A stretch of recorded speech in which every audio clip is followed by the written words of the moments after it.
Welcome back into the Mental Game. I'm your host, Brandon Saho, and this week's guest is ESPN SportsCenter anchor Jay Harris.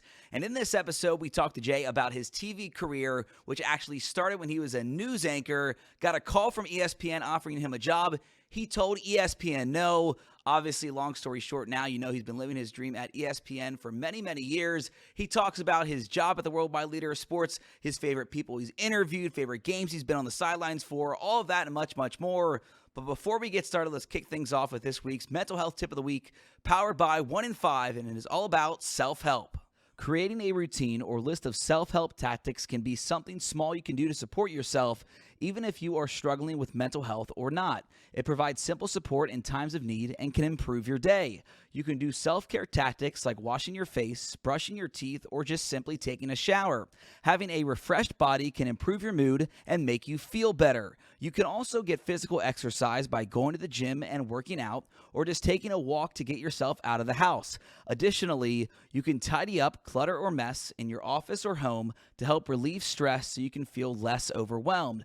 You can even just make your bed in the morning. Even if it's small, doing things to provide support for yourself is important to creating bits of positivity in your life. And if you or someone you know needs help finding a therapist or mental health resources, go ahead and scan the QR code in the bottom right-hand corner of the screen. It'll be up this entire episode, and it'll take you directly to 1 in 5's homepage, where their mission is to prevent suicide by stopping the stigma and starting the conversation. Now it is time to start the conversation on the latest episode of The Mental Game with ESPN SportsCenter anchor Jay Harris. Welcome back into the Mental Game. I am joined now by ESPN SportsCenter anchor Jay Harris. Jay, I really appreciate you giving me some time. No problem, Brandon. How you doing? I'm good, man. The first thing I ask everyone on this podcast, first off the bat, is what does mental health mean to you? So I ask you the same thing. What does mental health mean to you, and how have you been able to use it as a tool in your life and career?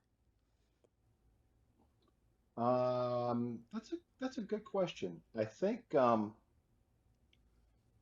I don't know if I can totally answer that question. Mental health means a lot of things. Mental health means um, your soul. Mm-hmm. Mental health means your core. Um, we we we have spent so much time thinking about ways to improve, the body, right? But we forget that our head drives our body. Right. And it's with all the analogies, like you want to kill a snake, you go for the head. I mean, Mm-hmm. everything's the head, the head, the head, the head. So why is it taking us so long to concentrate on our own heads? Um, so mental health to me is your everything. It all starts with that. If there's something askew up here, if you're not getting Mm-hmm. enough rest, if you're just too bogged down, it affects everything. So mental health to me is your soul, it's your being, it's your essence, it's you. Pretty good answer, no doubt about it. It's where everything starts. And with you, I got to imagine doing this job. You know, I worked in sports for almost 10 years now. You've done it for 3 decades, and 2 of them at ESPN, working out on the desk at SportsCenter. Was this the Hey, goal as hey, a kid? hey, hey, What? you ease that old decades talk, man. Sorry. Hey, I meant it in a good way. Let me rephrase that. You're a seasoned vet. You're a seasoned vet okay, much better, on, much on the better. on the I like ESPN that. desk. Was this the goal from day one? Because I remember as a kid, me growing up watching SportsCenter in the morning. That was my goal, was to get to SportsCenter or to host the Tonight Show. Is this something you dreamed about when you were a kid? ESPN? Yeah, ESPN or Okay. doing that. Yeah, yeah. No, no, absolutely not. No, Really? I, no. I It wasn't the Tonight Show, but it was probably closer to that. Hmm. because when I was a kid, I would watch The Tonight Show. I remember Johnny Carson and Ed McMahon. Sure. Um, and I would and when Jay Leno would fill in before he got his own shot. Yep. Um, I watched a lot of Carol Burnett was Okay. my love, and Mary Tyler Moore on a Saturday night, and and All in the Family, and the Jeffersons, and I was the Cosby Show. I was a different world. Right. Martin and Living Single. I was a sitcom guy, and Yeah. I'm drawn to the writing and storytelling and all that stuff. So I decided in the 11th grade that I wanted to go into broadcasting because Hmm. I also watched the news all the time. I was that one kid that watched the news and knew what was going on and watched the Same sports here. and could tell you the scores and do all that stuff. So, and I got into news first. So that's where I was going. I did Right. local radio, local TV, and I had the dreams of the Today Show or Good Morning America, that kind of Hmm. thing. And ESPN just kind of happened, and I wasn't looking for it. When you look back at coming up through radio, and you were in radio and TV in Pittsburgh, right? Yes, started in Virginia, then moved to Pittsburgh. Yes. Okay. Working in a town like Pittsburgh, I mean, lives, Mhm. breathes, dies sports. How much did that impact your career? Like my first few years, I was in Baton Rouge. I did mostly LSU, some Saints. Do you feel like those Pittsburgh years were super formative to your career? They were, but not in the sports way because I was doing news. I did Oh, that's radio and right. TV Yeah. news in Pittsburgh. So I mean, the going to the Pirates meant when they broke ground on PNC Park, and that was my Right. story, Or Right. when we imploded Three Rivers and started on Heinz Field, that's the kind of stuff I would do. Or if one of the teams made the playoffs, I'd do the peripheral story about how much stuff is selling and the big crowds and the blah blah blah blah blah, Right. all that stuff that news folks would do. I mean, I liked sports. I enjoyed sports. Hmm. For a time when I did radio, I did sidelines for our Friday night or Friday afternoon broadcast of high school football. I actually Right. found an old picture in a box the other day. So I mean, I was always drawn to sports, but no, news is where I was going to make my bones. That was the thing. And Pittsburgh formed me journalistically. I Hmm. mean, I grew a lot. It's where I got my first full time job, and I met a lot of good people, and I learned the craft of the business, the writing part, the reporting part, the asking questions part, Hmm. the listening part, the being quiet sometimes and listening part, the breaking news part, all that stuff. So it formed me that way, not necessarily in a sports way, but just in a journalistic way. Well, and when you get that first full time job, for people that watch this show and know my background, know your background, you have to in the business. You start small, like you said, be quiet, listen, learn, and then you're able to build and grow. I started in news too in Columbus, Georgia. Not much to do. Fort Benning's there. I always wanted to be a sports guy. Got that first full time gig in Baton Rouge at the ABC station there. When you make the jump then to sports, how did that happen? How did the call to ESPN happen, or how did you get that opportunity? my my boss, well, he was my former boss at the time at the radio network where I Hmm. was working in Pittsburgh, got a job at ESPN Radio, Okay. and then unbeknownst to me, moved into the area of recruiting. At the end of my TV contract, I sent him a tape. I wanted his critique because I knew he would tell me the truth Right. because it was time to send out tapes and to try to find that next job. And he showed it to some folks at ESPN. He called me up and said, "Hey, they like your tape." I'm like, "Who is they?" "The people here at ESPN." "Why'd you show it to the people at ESPN? I do news. I don't do sports." "Well, say I know that, but anyway, I showed them your tape and they liked it. They want to bring you here for an audition."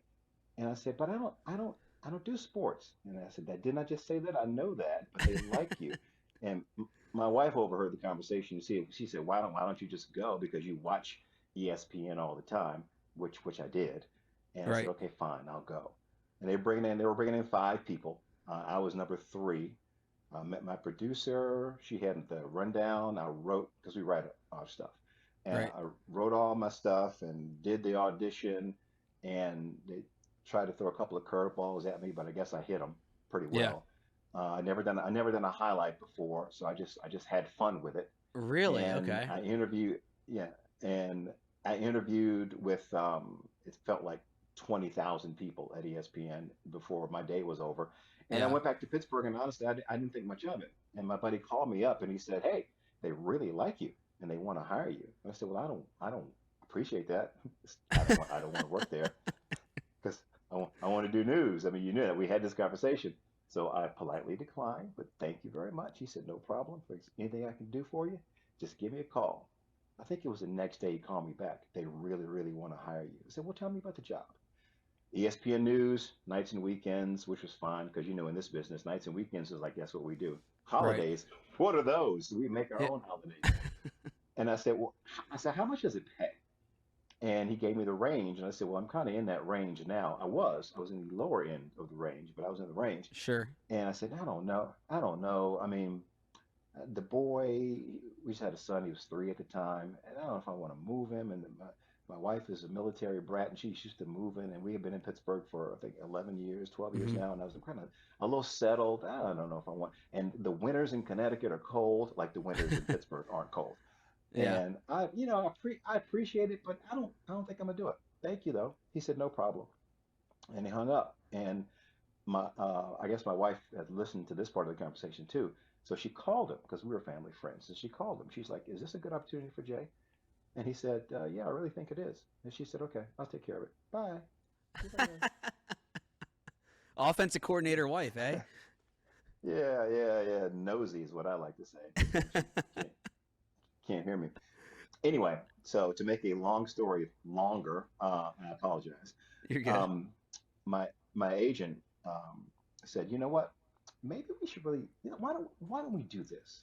Why don't we throw a number at them and see what happens?" And I said, "Okay, go ahead, do it." And we did. They didn't meet it, but they got close. And then he was like, "We really should look at this before you say no again. We really should think about it." I said, "Okay, I'll think about it. Think about it." Thought about it. Blah blah blah. They wanted an answer by tomorrow, Hmm. so went to bed, woke up. You know what? Okay, all right, fine. We'll do it. They like me. Money's decent. Let's go. He's like, "Are you sure?" I said, "Yes, we're gonna go." All right, so we're going to ESPN. Went to bed that night, woke up the next morning. I'm not going. I don't want to go. It's not what I want to do. And I said that to my wife, and she looked at me with that look that, husbands get when we're about to do something really stupid, but we don't know it and they Right. know it. And so she kind of had that pity look for me. Got out the legal pad, lined down the middle, pros and cons, and the health benefits and the Disney benefits, especially alone, made it the best decision that she ever made because I probably would have said no again. And I don't know, we might not be having this conversation. We probably wouldn't be having this conversation. So Right. that's how I got to ESPN. And then you know what? I was so stupid. I was thinking locally as opposed to globally. Hmm. Everything that I wanted to do in this field, I got to do. Well, Yeah. I'm getting to do right. I'm on I want to do the evening news. Well, I did 6.5 years on the 6 o'clock Sports Center. That's what I was. I was the evening news, but we did sports. As the Hmm. evening sports guy. That means what we did. I mean, the morning show. It's the same thing. Right. It's just a sports thing. And it took me about a year to realize, oh, dumb dumb, you're still doing journalism. You're just talking about the Steelers now instead of the Pittsburgh School Board. Oh, this could be fun if you just relax and have fun with it. So that's how I talk to myself. S- So yeah, so I decided to relax and have fun with it, and almost 20 years later, I'm still relaxed and having fun with it. that's a crazy story to be where an opportunity you thought might not be the best one for you. I would imagine, besides marrying your wife, was probably one of the best decisions you made in your life. I know how to play the game. I'm good at this. Good job, Brandon, good job. Yeah, no, but this decision though, when you look back at that, how thankful are you for taking that leap of faith? On yourself with her, not knowing that it was going to turn into, I don't want to get into the years, but a 20-year career at ESPN Yeah. on the main sports show in the world. I mean, do you still have to? Did you pinch yourself ever when you're sitting there going? I know we get used to it when you're on the field or you're in a studio. You do it every day. It's like riding a bike. But do you still look back at that guy that almost didn't take the job and go, wow, this was a really, really good move for me? All the time, literally all the time. When I drive onto campus and I see the 4 letters on the side of the building, I think about that. When I walk onto the set and it says Sports Center, Sometimes I'll elbow. So I do most of my shows with Hannah Storm. I'll elbow Hannah Mhm. Storm, and I go, we're on SportsCenter, and she's like, yes we are, Jay. Yes we are. Are you okay? It's like, no, I'm good. I'm just good. I'm just looking around because we're on SportsCenter. This is kind of cool. This is pretty cool.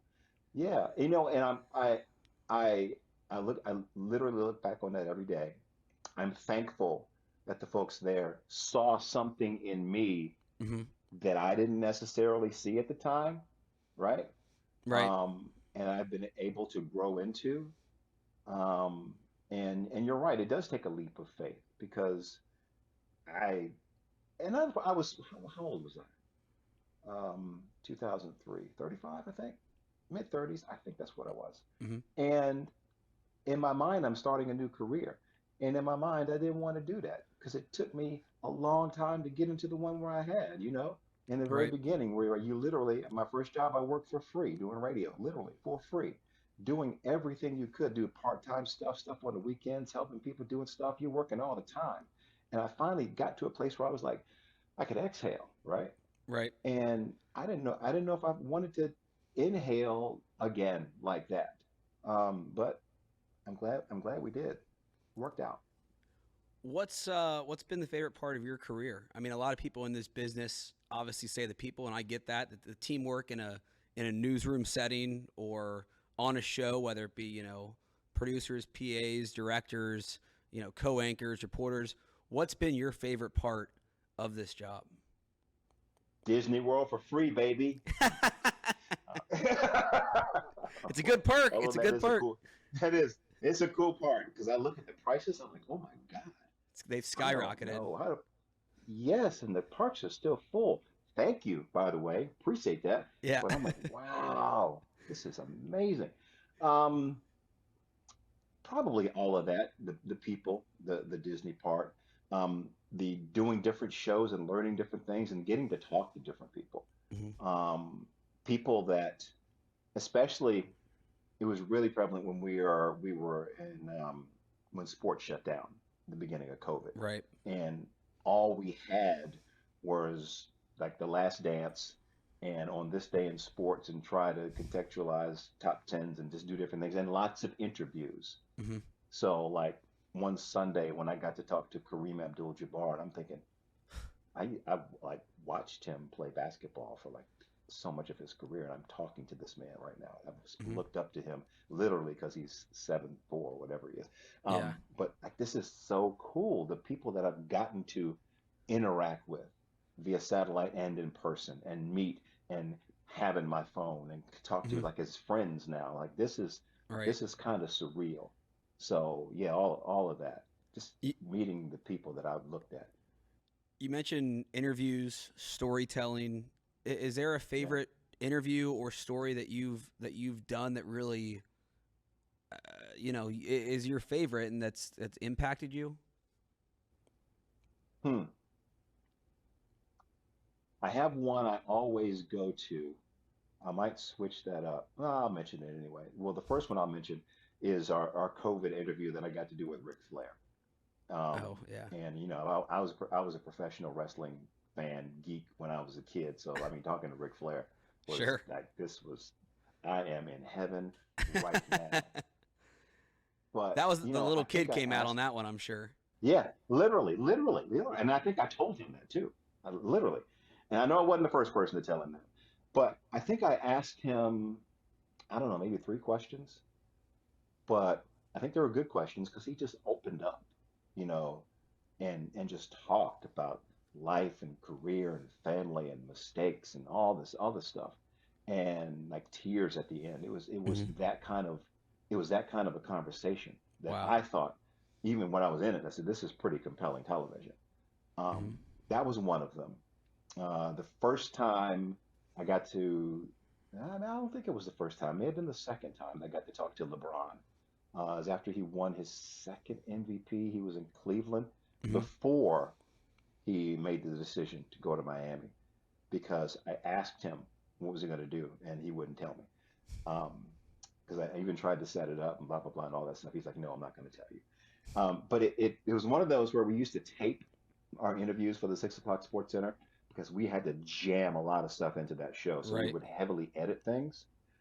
It went about 8 minutes. We Oh kept the wow. whole thing. We aired the first 4 minutes before the bottom of the hour and came back and aired the next 4 minutes. And it was I mean, his son's Bryce, my son is Bryce, spelled the same way. We talked about this is SportsCenter commercial that he did with Scott Van Pelt. And I was like, did you ever get your chair from Scott? And he's like, no, I never got my chair. Tell Scott I'm coming to get my chair. I appreciate what you did, Van Pelt. It was that kind of a, back and forth conversation. It was Yeah. really just two dudes talking. And that's kind of what I want my interviews to be, just us having a good conversation. Yeah. And that's the one I go back to because that was a good chat. LeBron James and I had a good chat that day. That's one of the cool things about this business is, being a big sports guy and sports fan. I'm from Cincinnati, so I got the chance to interview guys like Johnny Bench, Pete Rose. Obviously, I worked with Burrow There you go. the last few years, and Chase There and you go. Mixon, and I mean it's just the coolest Hmm. thing ever. I grew up on Cincinnati basketball, so Kenyon Martin, Bob Hmm. Huggins, like Hmm. you can do some of the coolest interviews, and then you also become friends with some of these guys too. It's such a Hmm. unique job, but it's not all sunshine and rainbows. We talked about early careers. You're not making any money. I mean, I think I know the business changed, but my first job, I think I made 19.5, and that was in 2014 as a full-time anchor reporter, weekend mornings, producing, editing, doing the whole thing. But this business, it can be a grind. What I'm curious to peel back the curtain a little bit. What are some of those hardest things you had to go through in this career? Some of those dark days where, I mean, you probably contemplated, like a lot of us do, or like I did. I got out of the business. What were some of the hard things you had to overcome in this biz? Getting in, finding a job. I mean, that was it for me. And then, like you just mentioned, I finally find my job, and I'm not making any money. I'm working for free because I can give you plenty of experience, but I can't pay you any money. Yeah. Okay, I'll take it because I need the experience. But before that, it had gotten so bad that I decided that I wasn't going to do it anymore. I can't get a job. I quit. Let me go back to school, and I applied to grad school. And University of Maryland, for some reason, said no. We don't want you to come to our campus this fall. And I said, all right, I guess I need to keep. And my dad's like, I guess you need to keep trying to find a job, son. Yeah, I guess you're right, pops. And it was getting in was the tough part for Mhm. me. But once I got in, not making any money, I had to do something. So I got a job at.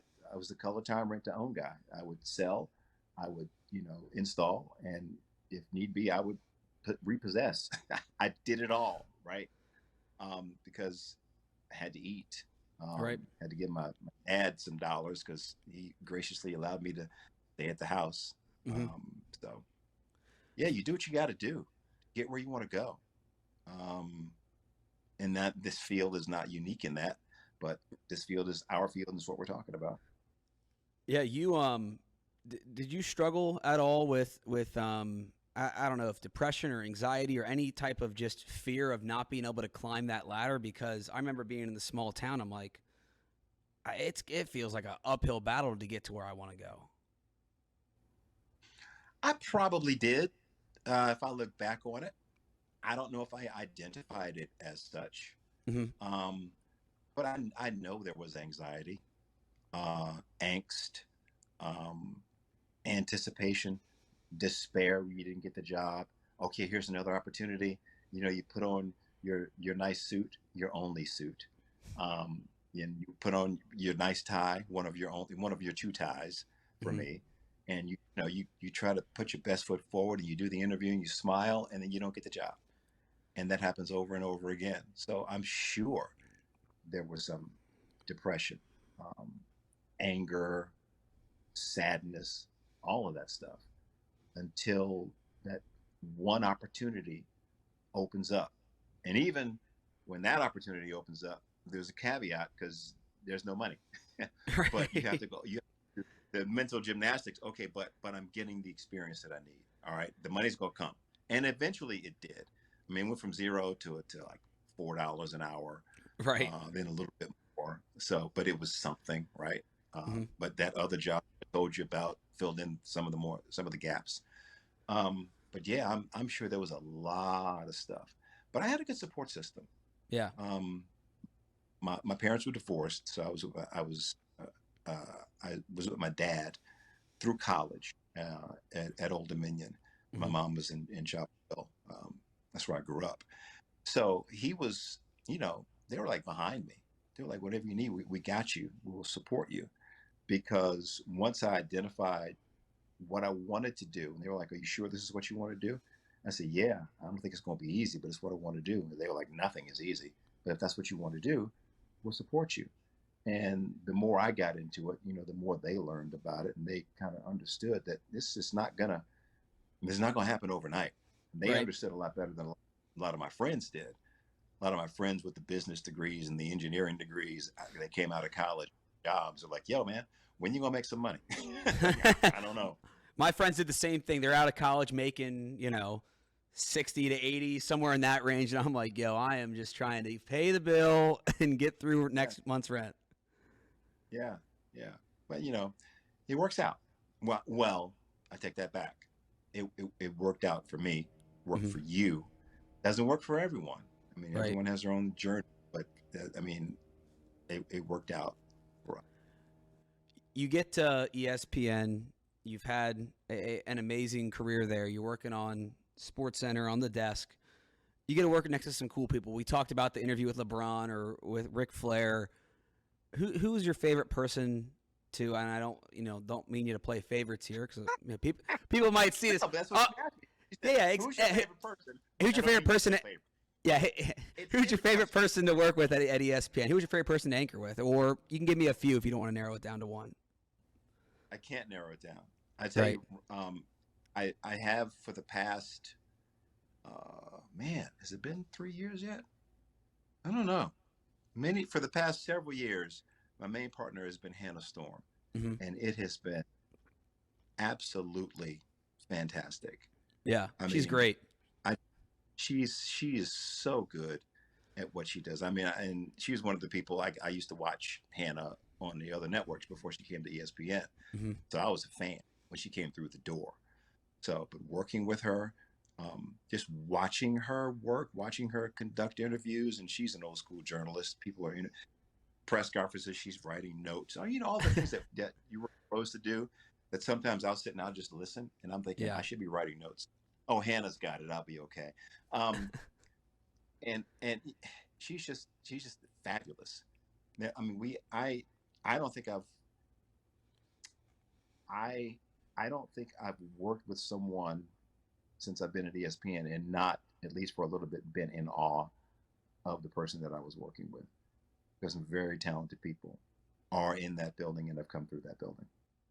Well, I ask you about somebody that I was in awe with, and a lot of people were, whether he be on the desk, the commercials, the person he was, Stuart Scott. Working with him, God rest his soul. What was it like working with him and also being a friend of his? Because he just had an infectious, not just talent, but personality, it seemed like. We only got to do one show together because our schedules were always opposite. But that one show was like watching, I don't know, Prince do a guitar solo, right? Wow. It's like Michelangelo paint or Maya Angelou write a poem. It was just like, this is a math class in everything that I thought I wanted to do or could do, and realizing that I suck. It can humble you real quick, can it? Yes. I mean, like, I'm here, I'm sitting beside him, but I don't know if I should be. Yeah. I don't know if I should.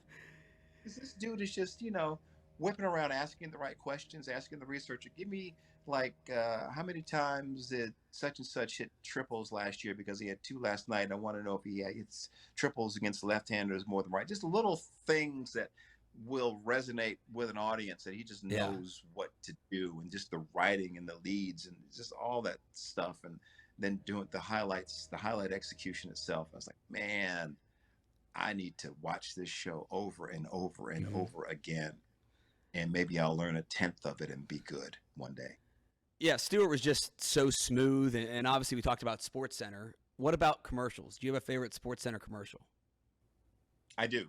and it's one that he's in. I'm not. It's not one of the ones that I did. It's the Big Buddy commercial that he did with Kenny Mayne and some other folks. They were playing basketball with little kids at the Y, Uh-huh. and they were just like mauling the little kids. And it was just hilarious.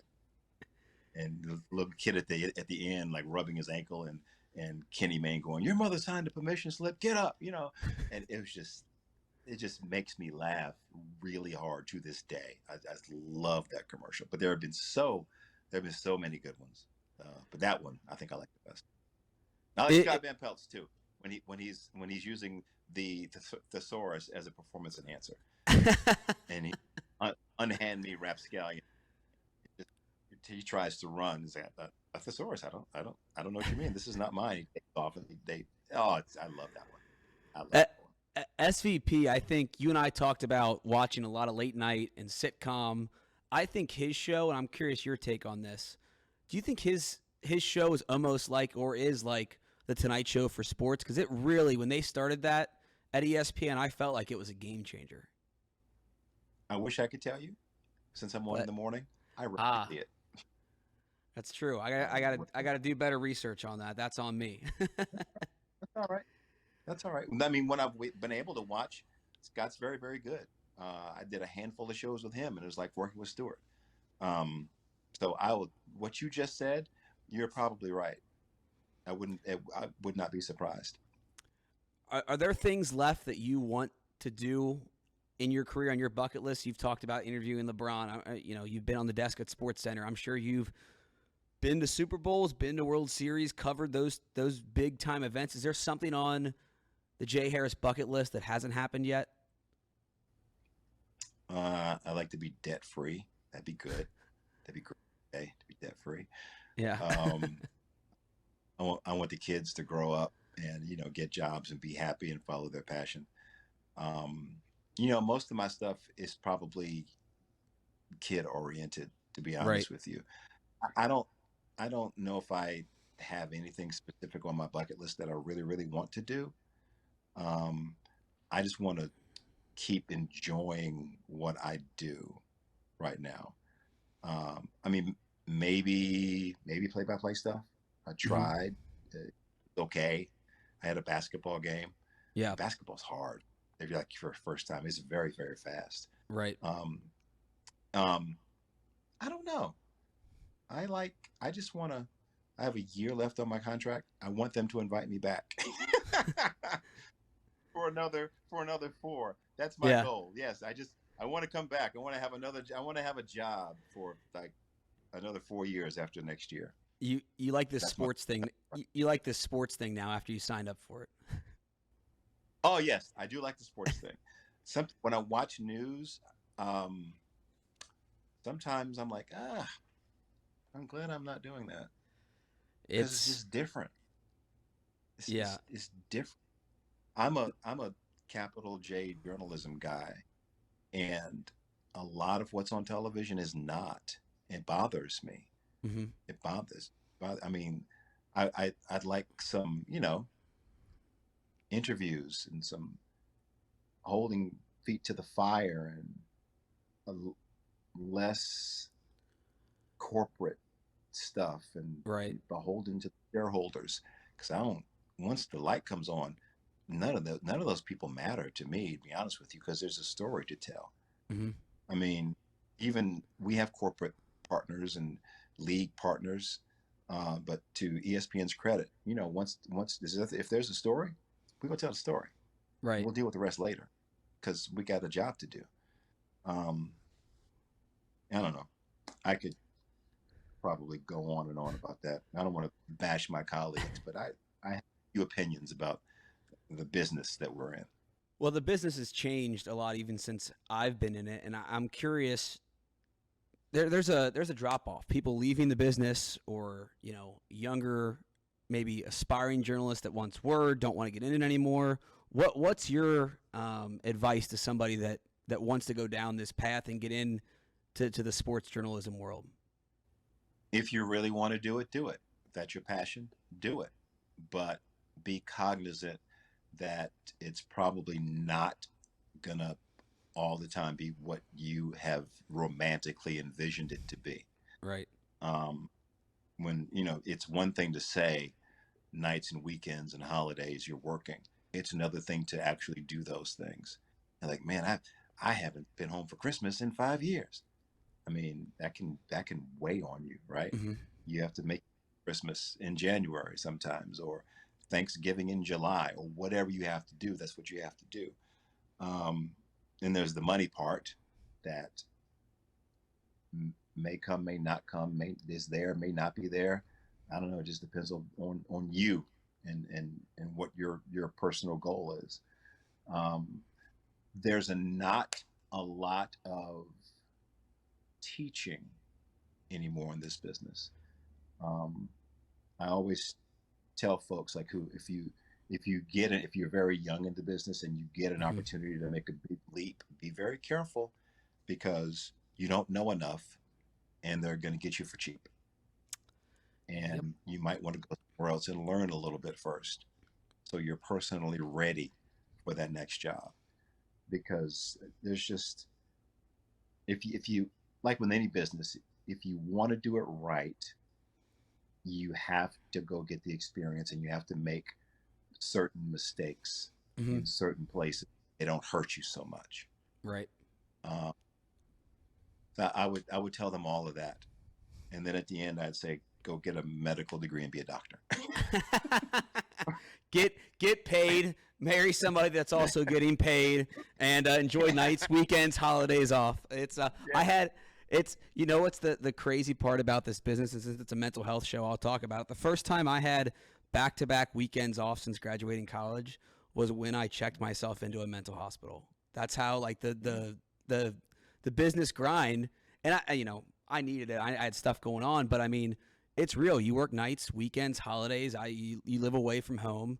It's big difference than other people's career. And a lot of people. How many times have you got hit up for free tickets to a game?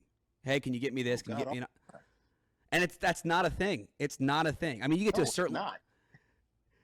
I think I've got free tickets to something maybe once at LSU and once from the Reds, from like a coach or a guy that I know in the organization, and that's it. But people think that you just can get a media pass, bring them to everything, free drinks, free everything.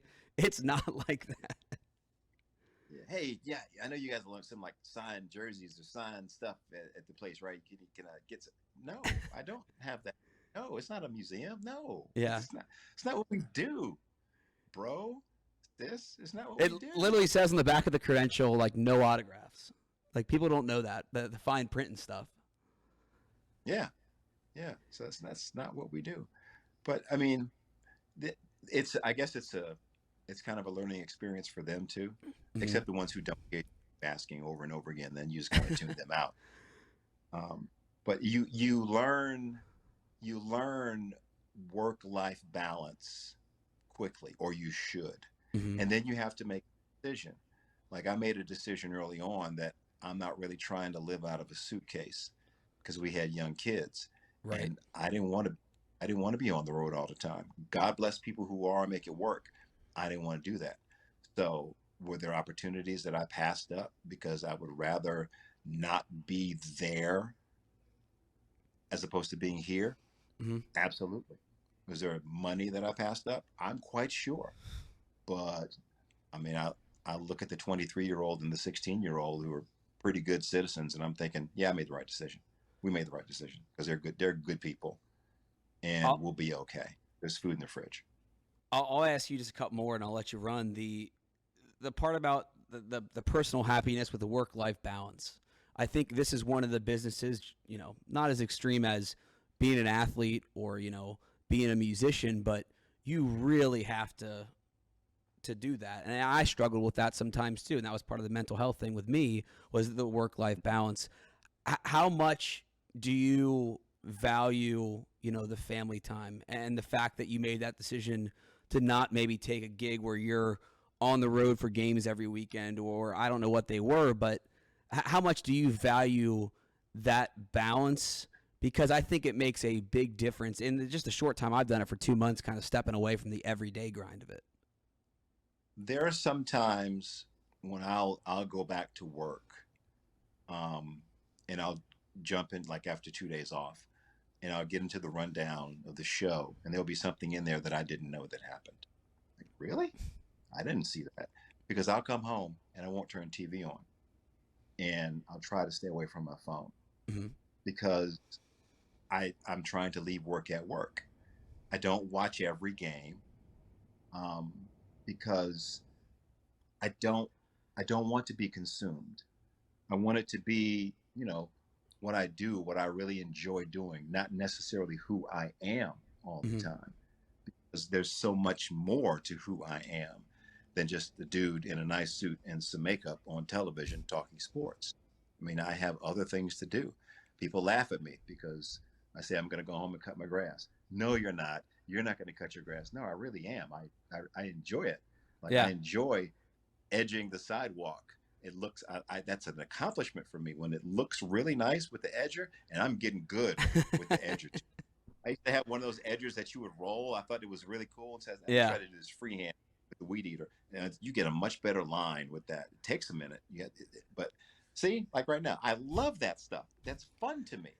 And You're more energetic on this than a baseball highlight from last weekend. literally, yeah, because it's who I am. And when I'm at work, I don't think about edging the lawn. I think about the baseball highlight and is Aaron Judge going to get to 61 and 62. That becomes my life. So I try Right. to compartmentalize where I am, and where I am. That's who I am at that time.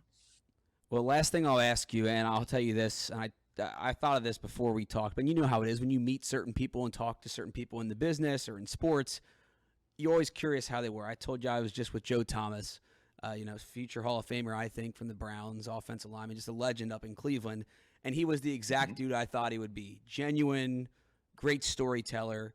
I'm putting you in that same category, and I really appreciate the open, honest conversation that we've had. Maybe you can't fight in the trenches like Joe, but that's okay. Oh God, no, he's bigger than me. I'm gonna stand behind Joe and let Joe do the work. Yeah, you can be the running back behind him. Last thing I'll ask is how going forward do you think you will kind of value that mental health? What makes you happy? What is able to make you talked about cutting the grass, just as an example, but what truly makes Jay Harris happy and stable mental health wise? Because this job can be demanding. It can be a lot. You're on a national show almost every day. What's driving you to be able to stay happy and be able to kind of be some, I don't know if coping mechanisms is the right word to use, but just be able to be you in the truest form of yourself? If the knuckleheads who live in this house are happy, then that makes me happy. Mm-hmm. And don't wife and kids, I call them knuckleheads. Okay, keep that between us. I got you. That, and put me on a golf course, and I'm in heaven, right? Even if I hit the ball over there and over there, I don't care.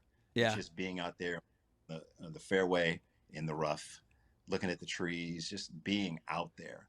I love that. That's probably my happiest of happy places. Playing music, I love music. Yep. I play bass. Most of the time I look at my bass going, I should pick you up and play you sometimes.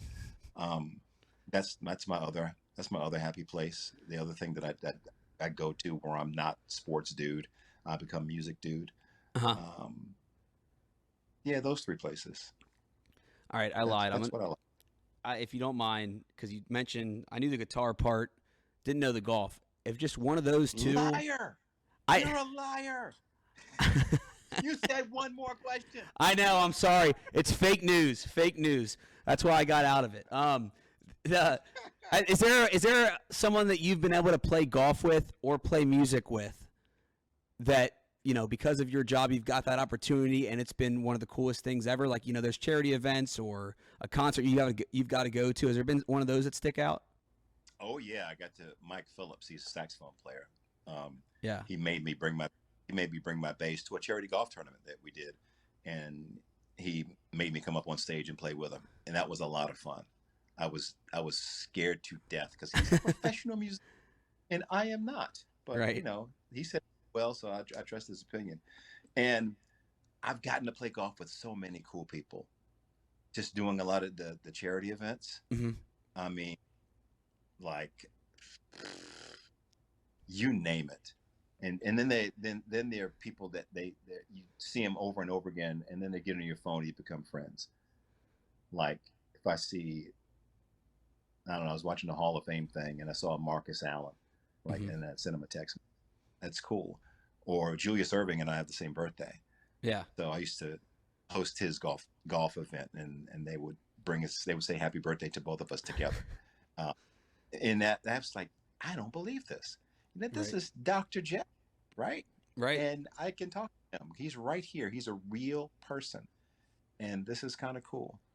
And I'm sure there are many others that I'm leaving out, but that's the real cool part of this. All right. Well, I appreciate your time. I'm glad you decided to take the job at ESPN. You've been a great mainstay there. Sorry for mentioning almost 3 decades in the business. You're a seasoned vet on SportsCenter. That's what we'll say. Thank you. I appreciate that. All right. I appreciate it, Jay. We'll be back next week right here on The Mental Game. And what a great conversation with Jay. I can't thank him enough for giving me some of his time and telling his backstory of how he got to the SportsCenter desk at ESPN. Next week, another great episode right back here on The Mental Game with Shea Patterson, former 5-star quarterback and college QB at both Michigan and Ole Miss. He had dreams of going to the NFL. Those never happened, but we talk a lot about his story, the ups and downs on and off the field, everything you need to know about Shea Patterson coming up next week right back here on The Mental Game.